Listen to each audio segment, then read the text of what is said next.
တခါကပေါင်းလို့ခေါ်တဲ့သူစင်းရဲ့လယ်သမားတစ်ယောက်ရှိခဲ့တယ်။သူကမြေယာအလုံးလောက်ရရင်တစ်သက်လုံးပျော်ရွှင်စွာနေနိုင်မယ်လို့ယုံကြည်ထားတယ်။ဒီနေ့မှာဝေးလံခေါင်တည်တဲ့အရက်ကတိုင်းရင်းသားလူမျိုးတစုကကျယ်ဝန်းတဲ့မြေယာတွေကိုပိုက်ဆံအနှဲငယ်နဲ့ရောင်းနေရဆိုတဲ့သတင်းကြားလိုက်ရတယ်။သူတို့ရဲ့စည်းကမ်းကတော့အလွန်ရိုးရှင်းပါတယ်။သတ်မှတ်ထားတဲ့ဈေးနှုန်းပေးလိုက်ရုံနဲ့နေထွက်ချိန်ကစားပြီးနေဝင်ချိန်ထိသူလမ်းပတ်လျှောက်နိုင်သမျှမြေယာကိုရနိုင်တယ်။ဒါပေမဲ့တခုတော့ရှိတယ်။နေမဝင်ခင်စတင်ခဲ့တဲ့နေရာကိုပြန်ရောက်ရမယ်ပြန်မရောက်ဘူးဆိုရင်ပိုက်ဆံရောမြေယာပါအကုန်ဆုံးရှုံးမှာပါ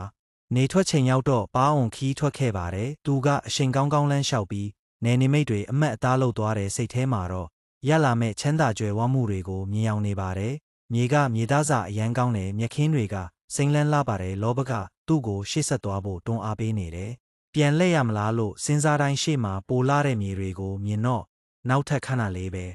ဆိုပြီးဆက်လျှောက်မိတာပေါ့နေဝင်ခါနီးချိန်ရောက်တော့သူစိတ်တုန်လှုပ်သွားပါတယ်သူသွားခဲ့တာအလွန်ဝေးသွားပြီဆိုတာသိသွားပါပြီအသက်ရှူရခက်လာပြီးသူကစတင်ခဲ့တဲ့အမတ်ကိုနေမဝင်ခင်ပြန်ရောက်ဖို့အရှိန်နဲ့အပြေးပြန်ခဲ့ရပါတယ်နှလုံးကပြင်းပြင်းထန်ထန်ခုန်နေတဲ့ခြေထောက်တွေကတုံရင်နေတယ်ဒါပေမဲ့ပန်းတိုင်ကနီးလာပါပြီးနေဝင်ချိန်မှာပဲသူစတင်ခဲ့တဲ့နေရာကိုရောက်ပြီးလဲကျသွားခဲ့ပါတယ်အသက်မရှိတော့ပါဘူး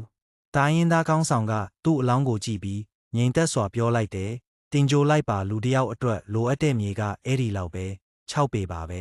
လောဘကပျော်ရွှင်မှုကိုအမြဲကတိပေးပေမဲ့နောက်ဆုံးမှာတော့ငြိမ်းချမ်းမှုကိုလူယူသွားပါတယ်ပိုများတာကိုပဲလိုက်ရှာနေကြတာပါဒါပေမဲ့ဘယ်သူမှတကယ်တမ်းဘာမှမပိုင်ဆိုင်ကြဘူးဆိုတာမေ့နေကြတာပါနောက်ဆုံးမှာတော့လူတိုင်းလိုအပ်တာကအနားယူဖို့မြေလေးတနေရာပါပဲ